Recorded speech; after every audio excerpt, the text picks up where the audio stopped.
네, 그 바캉스의 계절입니다. 바캉스, 피서의 계절입니다. 피서는 아시다시피 혹서기, 매우 더운 시기를 피해서 있는 시기입니다. 그래서 물 가까이 가는 것이 대체적인 피서의 방식입니다. 그러나 오늘 이렇게 주님의 날개 아래 피한 여러분에게 하나님의 은혜가 넘치고 넘칠 줄로 믿습니다. 바캉스라는 말은 원래 베이컨시, 영어로 하면 베이컨시, 라틴어로 하면 바카티오라는 비어 있다 또는 자유롭다라는 말에서 나온 겁니다. 그러니까 더위를 피해서 자유롭게 되는 거죠. 더위를 피해서 도망가는 겁니다. 삶에 너무 빨리 열심히 살아오다 보니까 열이 많이 나잖아요. 근데 열이 많은 시기에 열이 많이 나는 행동을 하면 쓰러집니다. 그러니까 이 시기에는 좀 여유를 가지고 살아가시는 여러분과 제가 되기를 주님의 이름으로 축복합니다. 물론 방학기는 부모님들의 고난의 시기죠. 요새 이 부모님들이 아이들을 안 보고 계속 출근해서 또 할머니 할아버지가 고행의 시간을 갖는 일들이 굉장히 많지만 그럼에도 불구하고 이 시기에 주님 그 날개 아래 은혜 아래 쉬는 여러분들 되시기를 주님의 이름으로 축복합니다. 사실 우리나라도요 굉장히 이런 더위 가운데 쉬는 것을 중요하게 생각했던 민족입니다.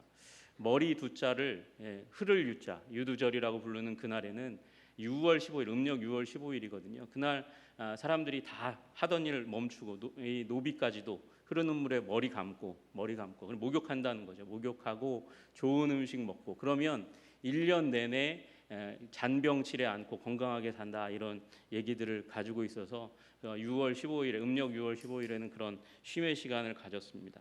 또 이 충청도 홍성 그 일대에는 백중장날이라고 있었대요. 백중장날은 음력 7월 15일입니다. 그 6월 15일로부터 한 달 뒤니까 그 시기에는 머슴장날이라고도 불러서 주인들이 돈을 머슴들에게 줬답니다. 그래서 머슴들이 그 돈을 가지고 좋은 옷 입고 주인이 마련해준 좋은 옷 입고 장터에 가서 맛있는 음식 먹고 또 그날 잔치가 많이 일어났대요. 노총각이었던 사람 또는 호라비가 된 사람 장가 보내는 노비들을 장가 보내는 날이었습니다. 그래서 그렇게 쉼의 시간을 갖고 노동에 지친 머슴들을 행복하게 해주는 마치 구약에 있는 유월절과 같은 그런 자유의 날을 허락해 주었습니다. 우리에게도 이런 자유가 있었으면 좋겠습니다. 하나님 안에서 자유롭게 되는 이 시간, 이 더운 시간에 하나님이 주시는 은혜로 말미암아 자유롭게 된 여러분 되시기를 주님의 이름으로 축복합니다. 사실은요 쉼이라는 것은 그냥 육체가 쉰다고 쉬는 것이 아니죠. 그래서 월요일을 대부분 외국에 있는 외국 사람들은 먼데이 말라리아라고 부릅니다. 말라리아는 모기에 물려서 걸리는 질병인데 굉장히 열이 펄펄 끓는 일이죠. 일요일을 끝내고 왔는데 주일을 끝내고 왔는데 몸이 재구실을 못하는 거예요. 왜요? 일요일에 여운이 아직까지 남아있기 때문에 육체는 쉬었는데 사실 영이 못 쉬었기 때문에 일어나는 그런 일입니다. 월요병하고 똑같은 말입니다. 근데 사실 이 쉼이라는 것, 진정한 쉼이라는 것은 하나님 안에서 쉬는 쉼이 진정한 쉼입니다. 그래서 하나님께서 우리들에게 안식의 날을 허락해 주신 것이죠. 과거 일주일 동안 하나님의 시각에서 나의 삶을 돌아보고 나서 내 삶이 어떻게 망가졌고 문제가 되었고 어렵게 되었고 그리고 지금 어느 자리에 있는가를 오늘 살펴보는 것입니다. 그리고 남은 일주일 동안을 또 하나님의 말씀에 의해서 하나님의 진리의 그 놀라운 조명 아래서 어떻게 살아갈 것인가 다시 한번 조율하는 것이 주일 안식일의 의미인 것이죠. 그래서 주님 안에서 쉬는 자들만이 진정한 쉼이 일어나게 될 줄로 믿습니다. 오늘 이 쉼을 통해서 또 여름 기간의 휴가의 기간들 동안 몸은 쉬고 있을지라도 마음은 하나님께 영은 하나님께 집중하여서 진정한 쉼이 여러분 가운데 있는 그런 2019년 되시기를 바랍니다. 리셋이 되어야 됩니다. 리셋이 제대로 안 되면 굉장히 어려운 삶을 살 수밖에 없는 것이죠. 사실 그 리셋에 대한 이야기가 오늘 창세기 6장 우리가 읽었던 말씀입니다. 하나님께서 세상을 지으셨습니다. 근데 죄로 말미암아 이 세상이 잘못 굴러가기 시작합니다. 그래서 하나님께서 리셋하시는 장면이 오늘 창세기 7장의 노아의 홍수의 사건입니다. 하나님께서 리셋을 하십니다. 어떻게 해요? 홍수를 통해서 리셋을 하셨습니다. 왜 노아의 가족 외에는 오늘 7장 23절에 보니까 오직 노아와 그와 함께 방주에 있던 자들만 남았더라. 노아와 그의 가족들 외에는 하나님께서 남겨두시지 않고 다 벌하고 세상을 리셋하시기를 원하셨는가? 그것은 이 땅 가운데 죄악이 있기 때문이었습니다. 하나님이 보셨더니 죄악이 너무 많았습니다. 창세기 6장 5절에 보니까 여호와께서 사람의 죄악이 세상에 가득함과 그의 마음으로 생각하는 모든 계획이 항상 악할 뿐임을 보시고라고 되어 있습니다. 그리고 6절에 보니까 한탄하시고 근심하셨다고 되어 있습니다. 하나님께서 보셨어요. 세상을 보셨어요. 그랬더니 한탄하고 근심하셨어요. 사람 지으심을 한탄하고 근심하셨다. 이건 하나님께서 실패하셨다는 의미가 아닙니다. 하나님은 실패하시는 하나님이 없습니다. 아닙니다. 하나님은 결코 실패가 없는 줄로 믿으시기를 바랍니다. 하나님의 계획은 완전해서 언제나 승리하고 그리고 완수되는 것입니다. 근데 하나님이 이상하게 한탄과 근심이라는 단어를 사용하세요. 이건 뭐냐면 하나님이 인류를 창조하셨는데 인류가 하나님의 목적대로 가지 않고 있다는 것입니다. 하나님의 뜻 밖으로 나아가고 있다는 것입니다. 이것은 하나님의 실패가 아니고 인간의 실패입니다. 인간이 실패했기 때문에 하나님께서 한탄하고 근심하셨고 그래서 결국 쓸어버리기로 결정하셨습니다. 그래서 이 인류를 쓸어버리시기로 계획하신 그 일로 말미암아 노아의 홍수 사건이 일어나게 되는 것입니다. 반대로 하나님께서 왜 노아를 선택하셨습니까? 노아를 선택하신 이유도 똑같습니다. 하나님께서 노아를 보셨기 때문입니다. 창세기 7장 1절에 보니까 여호와께서 노아에게 이르시되 너와 내 온 집은 방주로 들어가라. 이 세대에서 내가 내 앞에 의로움을 내가 보았음이니라 말씀하십니다. 하나님이 보셨대요. 하나님 보시고 노아가 이 세대 악한 세대 가운데서 의로움을 발견하셨다는 것입니다. 보셨다는 것입니다. 그리고 6장 9절에 그 보셨을 때에 노아를 지칭하는 그 명칭으로 의인이라고 명하셨습니다. 당대의 완전한 자라고 명하셨습니다. 왜 그가 의인이고 당대에 완전할 수 있었는가? 그것은 단 하나입니다. 하나님과 동행했다는 것입니다. 여러분 제가 최명길과 함께 더불어서 최명길이라는 옛날에 배우 제가 옛날에 그 고등학교 때 엑스포 갔더니 거기에 있더라고요. 그래서 길을 같이 걸었습니다. 같이 걸어갔습니다. 그걸 동행이라고 얘기할 수 있습니까? 그건 동행이 아니에요. 그냥 같은 공간에 같이 저도 이제 다리를 움직였을 뿐이고 그분도 다리를 움직였을 뿐이에요. 그건 동행이 아닙니다. 동행이라고 하는 것은 함께 마음을 나누는 것을 동행이라고 얘기하는 것이죠. 뜻도 맞추는 것을 동행이라고 얘기하는 것이죠. 그것이 아니고서는 동행이라고 얘기할 수 없는 것입니다. 노아는 어떤 존재였냐 하면 하나님과 마음을 맞추고 뜻을 맞추는 존재였습니다. 자신의 마음을 하나님의 마음, 하나님의 생각으로 채워가는 사람이었고 하나님의 목적을 자신의 목적으로 삼았던 사람이라는 것입니다. 이 온 세상 가운데 노아만 그렇게 했다는 것입니다. 노아의 홍수가 일어날 때가 창조한 이후로 약 1000년이 지났을 때였습니다. 1000년이 지날 동안 이 사람이 보통 1000년 정도 사니까 3년에 한 번씩 아이를 낳는다 해도 인구 증가율 이 계산해 보면 약 70억에서 80억, 90억까지 됩니다. 지금 인구와 거의 비슷한 인구입니다. 근데 그 90억의 인구 가운데 유일하게 단 한 명만 하나님께서 의인이라고 말씀하십니다. 완전한 자라고 말씀하십니다. 그만 오직 지구상 위에서 노아만 하나님과 동행했다고 말씀하시는 것이죠. 동행했더니 하나님과 마음을 맞추고 뜻을 맞추었더니 그를 의인이라고 얘기합니다. 반대로요. 하나님을 떠나 산 사람들은 어떻게 살았습니까? 6장 앞에 부분에 보시면 그들이 강포했다고 얘기합니다. 폭력이 가득했다고 얘기합니다. 이 11절과 13절에 그들의 죄악의 행동은 포악함 때문이었다. 그리고 그들이 부패했다 이렇게 얘기합니다. 여러분 부패했다는 것은 마음이 하나님이 없다는 것을 의미하는 것이고 그로 말미암아 심령이 공허하게 되고 온갖 더러운 죄악된 생각으로 가득 차 있다는 것을 의미하는 것입니다. 그것이 행동으로 표현되어 나옵니다. 그것이 폭력이었습니다. 여러분 기독교인들이 왜 폭력을 싫어합니까? 성령이 떠나면 하나님이 있지 않으면 폭력을 가하게 됩니다. 폭력의 결과는 무엇입니까? 폭력의 결과는 하나님의 피조물에게 물리적인 충격을 가하는 것이고요. 그 결국 하나님의 형상, 사람에게 폭력을 가하는 것입니다.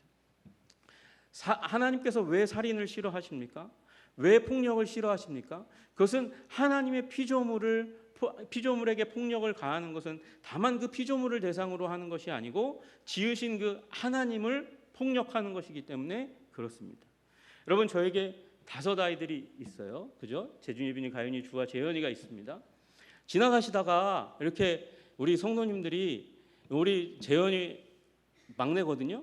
이제 한 3살, 이제 걸음마 같아는 애인데 걔 뒤통수를 퍽 하고 귀엽다고 쓰다듬는 게 아니고 퍽 때렸다고 생각해 보세요. 그럼 제가 화가 날까요, 안 날까요? 저 목사인데 화 안 내지 않을까요? 저의 인격에 대해서 그렇게 확신이 없으세요? 화 안 날 것 같은데? 화 냅니다. 왜 그렇습니까? 그가 저의 형상이기 때문에 그렇습니다. 내가 아니지만 나의 형상이기 때문에, 내가 사랑하고 하나님께서 주신 선물이기 때문에, 하나님께서 맡기신 하나님의 피조물이기 때문에 저는 그 아이가 놀다가 굴러떨어져 가지고 머리가 콕만 해도 제 마음에서 갑자기 울음이 울컥해서 솟아오릅니다. 왜요? 하나님이 맡기신 사랑스러운 나를 닮은 나의 형상이기 때문에 그렇습니다. 여러분, 그런데 똑같은 사람이지만 사람이 사람을 대하여 폭력을 가하는 것, 그것은 하나님을 훼손하는 것입니다. 하나님에게 폭력을 가하는 것입니다. 하나님을 때리는 것입니다. 하나님이 가슴 아파하시는 것입니다. 그래서 우리 말씀하신 대로 하나님께서 아파하시고 괴로워하셨다고, 후회하셨다고 말씀하시고 계신 것입니다. 여러분, 이들이 왜 이런 일들이 일어났을까요?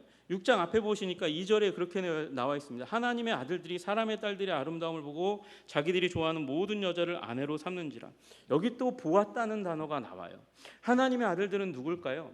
여기 앞에 나와 있던 가인이 아벨을 죽였습니다. 아벨을 통해서 하나님께서 구원 역사를 이루어 가실 것인데 아벨이 죽고 말았으니 하나님께서 새로운 역사를 이어갈 또 다른 아들 셋을 주셨습니다. 셋을 통해서 하나님은 하나님과 동행하는 민족을 일으키기를 원하셨는데, 그 셋의 후손이 하나님의 명령을 따라야 될, 하나님의 뜻을 쫓아야 될 셋의 후손들이 누구와 통혼합니까? 누구를 보았습니까? 가인의 후손들, 딸들을 보았습니다. 눈이 획 돌아갔습니다. 그래서 보는 대로 결혼 한 번만 했다는 뜻일까요? 여러 번 했다는 것입니다. 여러 번 하는 일들이 일어나고 그들이 용사가 되었고, 5절에 보니까 죄악이 세상에 가득하기 시작하고 항상 마음의 생각이, 계획이 항상 악할 뿐임을 보셨고, 그로 말미암아 하나님께서 한탄하셨습니다. 폭력이 가득한 세상이 되어갔습니다. 이 얘기는 무엇입니까? 하나님의 아들들이, 하나님의 아들들이, 셋의 후손이 가인의 딸들과 더불어서 결혼하기 시작하면서 그들에게 물들었다는 것입니다. 그들을 이끌어 오지는 못할 망정 그들에게 물들었고, 그들의 문화에 동화되었고, 그들의 삶의 방식과 행동을 쫓아 살아가기 시작했다는 것입니다. 여러분, 이 얘기는 교회에 주시는 말씀입니다.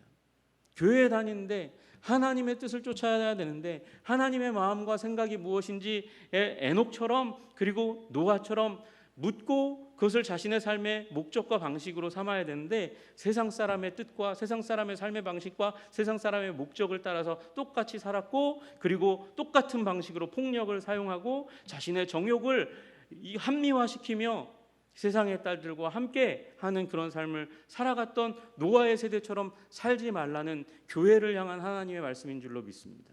우리들은 구별되어야 합니다. 여러분, 하나님께서 왜 세상을 심판하십니까? 하나님의 아들들이 사람의 딸들과 더불어서 전혀 구별되지 않는 삶을 살았기 때문에 하나님께서 그들을 리셋하고 다시 한번 새로운 세상을 만드시기를 원하셨고, 그래서 세상 가운데 유일하게 단 한 사람, 의인이었던 노아를 선택해서 새로운 역사를 창조하시기 위해서 방주를 지으라고 말씀하셨던 것입니다. 여러분, 우리가 교회 다닙니다. 교회 다니면 세상 사람과 다른 점이 있어야 될 줄로 믿습니다. 하나님의 형상을 닮은 우리들이, 그 사람 죄인이라 할지라도 하나님의 형상입니다. 그들을 폭력으로 어찌하려는 그런 마음들을 버리시고, 세상의 악도 보시고 한탄하는 하나님이시지만 의인을 바라보시고 그에게 은혜를 주시는 그 하나님. 그래서 우리가 세상 가운데서 선하게 살면 마치 액면 그대로면, 그 표면만 보면 세상 사람에게 반드시 100% 질 수밖에 없는 우리들이지만, 선하게 착하게 살면 악에 질 수밖에 없는 것처럼 보이는, 그렇게 생각하는, 그렇게 매여 있는 우리들이지만 선을 보시고 노아를 보셨던 것처럼 선한 사람을 보시고 그들의 삶을 보호하시고 지키시고 인도하시는 그 하나님의 손길을 믿고 거룩하게 살아가시는 여러분과 제가 되기를 주님의 이름으로 축복합니다. 그렇지 않으면 하나님의 심판이 이 민족을 향해서 오게 될 것이고 크게는 열방을 향해서 오게 된다는 사실을 우리는 결코 잊어서는 안 되는 것입니다. 하나님께서 왜 어떻게 그들만 남기셨습니까? 홍수를 통해서 그렇게 하셨습니다. 여러분, 홍수 얘기를 딱 얘기하면 지금 비가 아무리 많이 와도 온 세상에 에베레스트까지 이 비가 차지는 않을 것 같아. 그래서 이거는 좀 잘못된 얘기가 아닐까라는 생각을 하는 분들이 가끔 있습니다. 상식적으로 생각하면 그것이 틀리다고 생각하는 것이죠. 그러나 여러분 7장 11절을 한번 보시면 이렇게 되어 있습니다. 노아가 600세 되던 해 둘째 달 곧 그 달 열 일의 날, 그러니까 2월 17일이죠. 노아 600세 되던 2월 17일 날 그날에 큰 기품의 샘들이 터지며 하늘의 창문들이 열렸다, 이렇게 되어 있습니다. 하늘의 창문이 열리면서 그 이전에는 보지 못했던 비가 내리기 시작합니다. 여러분, 이 말을 이해하려면 창세기 1장 부분을 이해하셔야 됩니다. 하나님께서 궁창을 만드시고 궁창 위의 물과 궁창 아래 물로 나누셨다고 말씀하십니다. 궁창은 뭐예요? 궁창은 하늘입니다. 하늘 위에 물층이 있었다는 것입니다.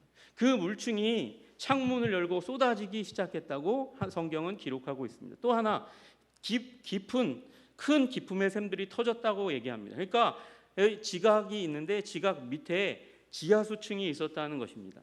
근데 그 지하수층이 함께 터져나오기 시작했다고 얘기하는 것입니다. 그러니까 원래 지구는 지금 지구보다 약간 컸습니다. 근데 이 밑에 있던 물이 주저앉으면서 용출되기 시작하고 땅을 덮기 시작하는 일들이 일어났다는 것이죠.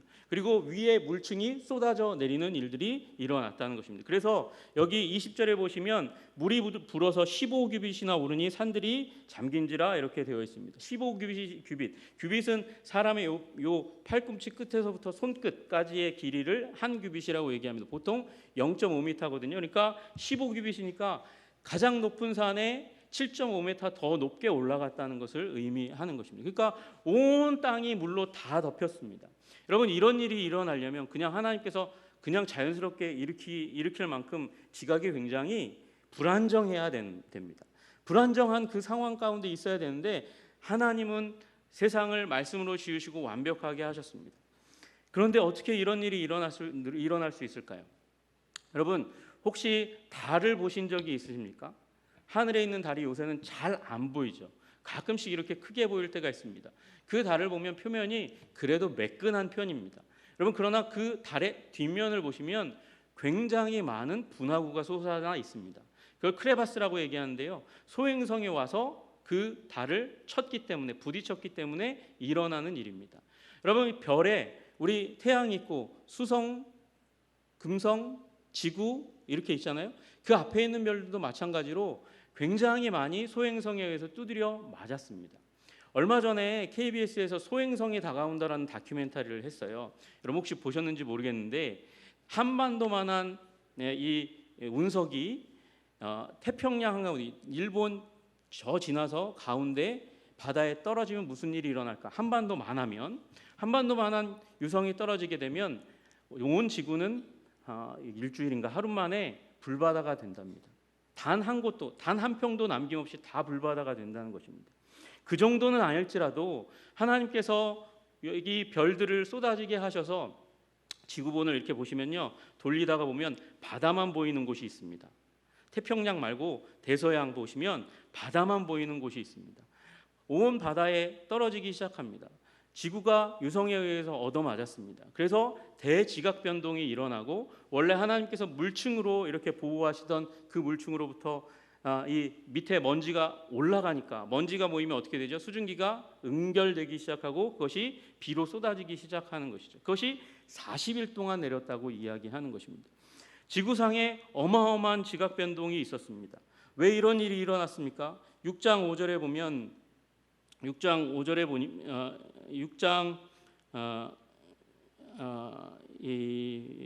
제가 잘 못 찾겠어요.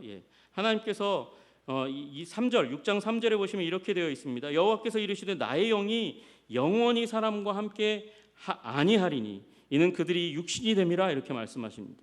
이 얘기는 하나님의 영이 완전히 떠났다는 것을 의미하는 것이 아니고 내가 항상 그들과 함께 있지 않겠다고 말씀하시는 거예요. 이 말씀을 하신 이후에 120년 후에 하나님께서 홍수를 주셨다는 말씀입니다. 하나님의 영이 떠나면 이런 일이 일어나는 것입니다. 하나님의 영이 떠나면, 다시 얘기하면 하나님이 지키시지 않으면 온 지구가 불바다가 되는 일들도 일어나고 홍수가 되는 일들도 일어날 수 있다는 것을 의미하는 것입니다. 여러분, 우리 홍수가 불가능하다고 생각하지만 여러분, 석탄 어떻게 됩니까? 진화론자에 의하면 석탄은 굉장히 몇만 년 전에 만들어진 것이라고 생각합니다. 5억 8천만 년 전, 2억 그 사이에서 2억 5천만 년 전 사이에 나타난 것이라고 생각합니다. 그런데 이 석탄층을 캐다 보니까 별의별 일들이 많이 나타납니다. 그 석탄층에 인간의 두개골이 나오기도 하고요, 어린아이의 턱뼈가 나오기도 합니다. 그리고 거인의 어금니가 나오기도 하고 1968년에서는 웨스트 버지니아에서 인간의 다리가 나오기도 했습니다. 거기에 절대 없어야 될 금사슬, 그러니까 여자분들이 잘 하는 금목걸이도 나오는 일들이 일어나고, 또 오스트리아 주물 공장에서 이렇게 석탄을 캐다가 강철 입방체, 그러니까 네모난 쇠로 되어 있는 덩어리가 나오기도 합니다. 여러분, 쇠 덩어리가 나오면 철광석이 어떻게 되다 보니까 그렇게 나올 수도 있겠다 생각할 수 있겠는데 이건 사각형이에요. 사각형으로 된 쇠가 나오기도 하는 일들이 나타나게 됩니다. 또 오클라호마에서는 1912년에 쇠주전자가 나오는 일들도 일어났습니다. 여러분, 오래전에 인간이 태어나기도 전이라고 진화론자가 얘기하는 그 시대에 석탄층에 인간의 유물들이 나오는 것, 이것들을 볼 때는 노아의 홍수가 일어난 것이 사실이라고 생각되는 거죠. 어떤 사람들은 그렇게 얘기합니다. 어떻게 인간의 수명이 성서의 시대 가운데서 그렇게 한 1000년 정도 길다가 갑자기 100년 정도로 훅 줄어버립니까? 이런 일이 어떻게 일어날 수 있습니까? 그렇게 얘기합니다. 여러분, 물층이 딱 보호하고 있으면요, 무슨 일이 일어나냐면 온 지구가 온실처럼 따뜻합니다. 밤이 되어도 따뜻합니다. 그런데 이 물층이 깨어져 버린 거예요. 깨어져 버리니까 그 다음에 나오는 성경의 말씀이 사시사철이 생기는 일이 일어났다고 말씀하시는 것을 우리는 보게 됩니다. 8장 22절에 땅에 있을 동안에 심음과 거둠과 추위와 더위와 여름과 겨울과 낮과 밤이 쉬지 아니하리라. 그러니까 그 이전에는 계절이 없었다는 거예요. 그 밤낮의 구분이 그렇게 심하지 않았다는 거예요. 근데 그 질서가 깨어지기 시작하면서 사계절이 생기고, 그 물층이 사람들이 옷을 입지 않아도, 옷을 적게 입어도 굉장히 잘 견딜 수 있는, 아담과 하와가 발가벗고 살아도 전혀 문제가 없는 시대에서 이제 그 추위 때문에 옷을 입어야 하고 더위 때문에 고생하는 그런 시대가 오게 된 것이죠. 그리고 그 물층으로 말미암아 온갖 유해한 광선들을 다 차단해 주는데 그것이 없어지기 시작하니까 인간의 수명이 확 줄어버리는 일들이 일어나게 되는 것입니다. 여러분, 제가 뉴질랜드에서 6개월 살았어요. 뉴질랜드의 사람들이 걱정하는 게 있습니다. 뭘 걱정할까요? 오존층이 뻥 뚫려 있기 때문에 자외선에 의해서 피부에 암이 생기는 걸 그렇게 많이 걱정합니다. 여러분, 이 오존층 하나만 없어도 사람에게 피부암이 그렇게 많이 생길 수가 없고 병드는 일이 그렇게 많이 생길 수가 없습니다. 여러분, 그런데 그 물층, 우리를 건강하게 지키던 천년의 수명을 보장하던 그 물층이 사라지기 시작하면서 인간의 수명은, 건강은 사라지기 시작하고, 그리고 건강도가 나빠지기 시작하니까 그 홍수 이전에는 식물만 먹어도, 채식만 해도 아무 문제 없던 사람들이 동물을 먹지 않으면, 육식을 하지 않으면 안 되는 그런 존재로 타락하게 된 것입니다. 여러분, 보시면 9장에 9장 3절에 모든 산동물은 너희의 먹을 것이 될지라. 그러니까 동물을 이때부터 먹을 수 있도록 하나님께서 허락하시는 시대가 되었다는 것을 의미하는 것입니다. 그러면 전지구적으로 그렇게 홍수가 일어나고 비가 내리고 지각 변동이 일어났는데 노아의 방주는 어떻게 안전할 수 있습니까? 노아의 이 방주를 보면 이게 이 가로가 50규빗이고 높이가 30규빗이고 길이가 300규빗입니다. 이 배의 구조가 가장 안정된 이 구조라는 거예요. 물에 흔들리지 않는, 물이 파도가 높이 쳐도 그 높이 치는 것에 의해서 내부에 있는 동물과 사람들이 가장 상처를 받지 않을 구조이고, 그리고 넘어가도 다시 한번 그 제자리를 잡을 수 있는 그런 구조, 복원력이 가장 강력한 구조가 바로 이 길이와 높이와 넓이의 구조라는 것입니다. 이런 구조물을 가지게 된 게 기원 후, 예수님이 오신 후에 1843년에 영국이 비로소 해양 제국을 완성했던 영국이 비로소 만들 수 있었던 배의 구조였다는 것이죠. 여러분, 근데 그것이 지금으로부터 5,000년 전에 하나님에 의해서 그 설계도 그 사이즈가 나왔습니다. 그래서 배가 파도가 50m 정도 쳐도 50m 정도 높이 치는 그 파도가 온다 할지라도 안전하게 지켜질 수 있었다는 것이죠. 이것이 이 창조과학회가 1987년에 한국해양연구원의 의뢰에서 어떤 구조의 배가 가장 파도에 안전합니까? 라는 연구 주제를 줬을 때 나왔던 성경의 방주의 구조가 가장 안전합니다라고 나왔다는 것입니다. 여러분, 성경의 말씀 가운데 이 노아 홍수가 믿기 어려우면, 여러분, 예수님이 죽으시고 부활한 것도 믿기 어렵고, 그리고 홍해를 건너게 하신 사건도, 요단강을 건너게 하신 사건도 이해하기가 굉장히 어렵습니다. 여러분, 이 성경의 말씀을 믿으시기를 주님의 이름으로 축복합니다. 하나님은 우리를 안전하게 지킬 수 있도록 말씀하시는 하나님이십니다. 노아를 그 전 세계적인 재앙 가운데서 지켜내신 그 하나님께서 우리 인생의 괴롭고 아프고 두렵고 힘든 파고 가운데서도 우리를 지킬 수 있도록 말씀을 주시는 하나님이심을 믿으시기를 주님의 이름으로 축복합니다. 그래서 하나님 말씀 가운데로 나아가야 하는 것입니다. 노아처럼 하나님과 동행해야 하는 것입니다.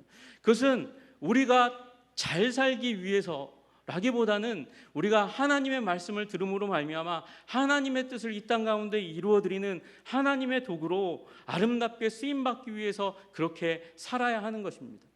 여러분, 그렇게 살 때에 하나님께서 노아에게 그렇게 복을 주시고 보호해 주신 것처럼 우리의 삶에 복을 주시고 보호해 주시는 일이 일어나게 될 줄로 믿습니다. 여러분, 하나님과 동행해야 하나님의 영이 함께 하는 것입니다. 하나님이 동행하지 않으면 하나님의 영이 떠나고 온 세상에 재앙이 임하는 것처럼 하나님의 영이 떠난 인간들에게 하나님께서는 재앙을 주신다는 사실을 우리는 기억해야 합니다. 그러나 우리 삶에 재앙이 온다 할지라도 하나님과 동행하고 그리고 하나님의 영이 함께하면 노아의 말 그대로 6장 22절과 7장 5절에 나와 있는 대로 그 하나님의 영으로 말미암아 준행하면, 하나님의 뜻을 준행하면 하나님께서 재앙 가운데 있는 사람처럼 보이지만 세상이 멍청하다고 바보 같다고 왜 저런 짓을 하냐고 손가락질하는 사람, 그래서 세상 가운데 버림받은 사람처럼 보인다 할지라도 하나님께서 보시고 지키시는 존재가 될 줄로 믿습니다. 8장 1절에 보시면 하나님께서 그렇게 말씀하십니다. 홍수가 가득 일어났을 때에 그 가운데서 이제 하나님께서 손을 써주시지 않으면 그 배 위에서 죽을 수밖에 없는 영혼에게 하나님께서 이런 말씀을 주십니다. 하나님이 노아와 그와 함께 방주에는 모든 들짐승과 가축을 기억하사, 하나님은 우리를 기억하시는 하나님이십니다. 이 말씀의 반대는 하나님은 잃어버리지 않는다는 것입니다. 잊어버리지 않는다는 것입니다. 하나님은 하나님과 동행하며 하나님의 영으로 사로잡혀 하나님의 뜻을 준행하는 사람을 결코 잊지 않으시고 기억하시는 하나님이심을 믿으시기를 주님의 이름으로 축복합니다. 그래서 노아처럼 이 더위 가운데서도 하나님의 뜻을 쫓는 분, 이 어려운 세상 가운데서도, 홍수와 같은 세상 가운데서도, 폭력이 가득한 세상 가운데서도 하나님의 뜻을 물어 그 뜻에 순종하는, 그래서 하나님의 영광을 힘입고 하나님의 보호를 힘입는 여러분과 제가 되기를 주님의 이름으로 축복합니다. 하나님께서 홍수를 그치게 하셨습니다. 저는 사실은 9장에 있는 말씀을 드리려고 이 말씀을 시작했습니다. 9장에 보면 노아가 이제 방주에서 나왔습니다. 하나님께 예배를 드렸습니다. 제사를 드렸습니다. 하나님께서 언약을 새롭게 주십니다. 그리고 생육하고 번성할 땅에 충만하라, 육식도 하고 뭐 이런 여러 가지 말씀을 주시고 사람을 피를 보지 말아라, 사람을 훼손하지 말아라, 그 이전의 시대에 내가 심판했던 그 이유 가운데로 다시 돌아가지 말아라, 그렇게 말씀하셨어요. 그렇게 말씀을 하신 그 이후에 노아가 포도농사를 짓습니다. 그리고 포도주를 만들었습니다. 그리고 포도주를 마셨습니다. 저는 마시는 것까지는 죄가 아니라고 생각해요. 할렐루야? 아멘이 없으시네요. 그것까지도 죄라고 여기시는 철저한 믿음 가운데 있는 여러분에게 하나님께서 축복을 주실 줄로 믿습니다. 네. 근데 문제는 노아가 술을 마시고 취했다는 거예요. 취했는데 제가 그 이유가 더 이해가 되지 않습니다. 그건 뭐냐면 함이라는 아들이 아버지의 하체를 보았다는 거예요. 보았는데 나와가지고 두 형제에게 알렸어요. 그랬더니 셈과 야벳은 옷을 가져다가 아버지의 하체를 가렸어요. 그러니까 노아가 술 마시고 벌거벗었다는 거죠. 술 마시면 열이 오르니까, 열이 뻗치니까 옷을 벗을 수도 있죠. 그럴 수도 있죠. 그걸 그리고 함이 봤을 수도 있죠. 봐서 나와서 형제들에게 얘기했을 수도 있죠. 셈과 야벳이 좀 좋은 사람인 것 같아요. 갔다가 옷으로 아버지의 하체를 가려줬으니까 셈과 야벳을 칭찬하는 건 좀 이해를 하겠어요. 근데 함을 하나님께서 노아가 이 기도로 저주합니다. 근데 함만 저주하는 게 아니고, 함만 잘못한 거잖아요. 근데 함만 저주하는 게 아니고 함의 혈육인 가나안까지 저주합니다. 이게 도대체 뭔 일이에요? 저는 누가 잘못한 거예요? 노아가 잘못한 거예요. 근데 함이 저주를 받아요? 가나안이 저주를 받아요. 근데 더 웃긴 건요, 하나님이 그대로 행하시는 거예요. 하나님이 노아를 향해서 너 잘못했어, 너 왜 그렇게 해? 라고 정죄하지 않는 거예요. 하나님께서 그 이후에 9장 이후에 그리고 성경 끝까지 노아를 의인이라고, 당대의 의인이라고 말씀하시는 것에서 조금도 후퇴하지 않으세요. 조금도 뒤로 물러나지 않으세요. 노아는 여전히 의인이에요. 노아는 여전히 하나님과 동행했다는 타이틀을 훼손하지 않으세요. 뺏어가지 않으세요. 가끔 설교자 중에서, 설교하시는 분 중에서 그렇게 얘기하는 분이 있을지라도 성경에는 그런 내용이 없어요. 저는 그게 이상했습니다. 그래서 기도했어요. 여러분, 그랬더니 하나님께서 이런 마음을 주세요. 노아가 여기 9장 29절에 보시면 950세가 되었어요. 그리고 600세의 홍수가 일어났어요. 온 가족을, 성경에 물론 온 가족을 데리고 들어가라 그래서 8명이 들어갔어요. 600세 동안 아마 노아는 이 굉장히 오랜 시간을 살았고, 그 기간에 온 가족이라고 얘기할 수 있는 8명만 있을지 몰라도 아마도 저는 또 다른 아들, 또 다른 딸이 있을지도 모른다. 950몇 세까지 살았으니까. 아니, 셋밖에 없고 며느리 셋밖에 없다고 칩시다. 여러분이 알고 있는 의인은 도덕적으로 바른 일만 하는 것, 그리고 하나님의 뜻만 몰두해서 살아가는 사람, 감정은 없는 사람, 그런 사람을 의인이라고 생각하십니까? 아니면 비록 폭력에 물들어 있는 사람이라 할지라도, 주먹질 잘하는 사람이라 할지라도, 한때 어렸을 때는 재준이가, 예빈이가, 가연이가, 그 어린애들이 막 주먹 휘두르면서 아빠한테 대들지 않을 거 아니에요. 그렇게 노아가 살아가는 동안 귀여움을 받고 귀여움을 주던, 사랑을 주고 사랑을 받던 사람들이 없었을까요? 있었을까요? 있었다가 맞는 거겠죠. 그러면 그렇게 사랑을 주고 사랑을 받던 사람들이 주위에 굉장히 많이 있는데, 내가 홍수가 임할 거라는 메시지를 전했는데 안 들었어. 그럼 저놈은 뒤져야 돼, 이렇게 생각하는 게 맞습니까? 그럼에도 불구하고 저들이 구원받기를 간절히 열망하는 뜨거운 마음이 있는 것이 진정한 의인입니까? 뒤에가 진정한 의인이죠. 노아 홍수가 7일 후에 일어날 거라고 말씀하셨습니다. 그래서 문을 닫았습니다. 하늘이 열리고 땅에 물이, 깊은 샘이 터져나오기 시작했습니다. 이 방주는 보통 사람들이 다 산 중턱 정도에 만들었을 거라고 생각하거든요. 그럼 사람들이 이 지각 변동을 피해서 달려올 수 있죠. 달려와서 노아의 방주의 문, 단 하나밖에 없는 그 문을 향해서 문을 두드리며 문을 열어달라고, 나도 살려달라고, 나도 배 타고 싶다고 얘기하는 사람들이 있었을지 모르겠습니다. 아니, 없을지라도 그들이 저 홍수에 떠밀려 죽어가고 있을 때 나는 살았다. 그리고 미소 짓고 행복해하고 즐거워하는 것이 의인된 노아의 모습입니까? 아니면 그들의 죽음을 아파하고 괴로워하고 눈물 흘리고 통곡하는 것이 의인 노아의 모습이어야 합니까? 의인 노아의 모습은 그들의 죽음을 기뻐하는 것이 아니라 아파해야 하는 것이죠. 여러분, 요 노아의 홍수는 1년 동안 계속되었습니다. 1년 동안 계속되어서 1년이 지나고 나서야 문을 열고 나왔습니다. 문을 열고 나왔더니 새로운 세상이 펼쳐졌습니다. 그리고 하나님께서 무지개를 보여주시고 언약을 말씀하셨습니다. 그런데요, 이 1년 동안은 어두운 시간이었습니다.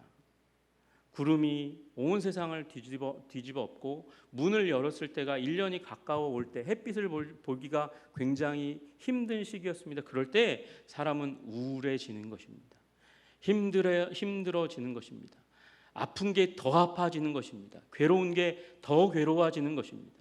의인이라 할지라도 하나님의 뜻을 구한다 할지라도 근데 그 노아가 첫 농사의 수확을 거둘 때 기쁨의 시기에 죽어갔던 내가 사랑했던 나를 사랑했던 사람들을 기억하지 않을 수 있을까요?